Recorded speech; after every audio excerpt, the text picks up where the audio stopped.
Sue here. I know it's hard to believe. Look at the world. It was 61 degrees yesterday. Honest to gosh. And now we are in blizzard warning.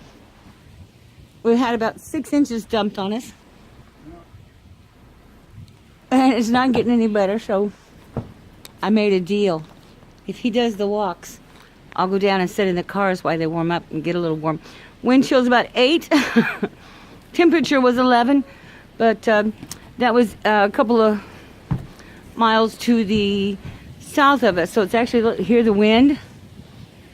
The wind has just blown this stuff around. Look how beautiful it is, though. You know, I always say there's times when I smoke a cob. This is when I smoke a cob, because it doesn't hurt a cob for those temperature changes like it does with a briar. So we got the show. I guess I'll have to help. Bye. Happy, happy, joy, joy. I can't get it off. I'm going to have to use my nose.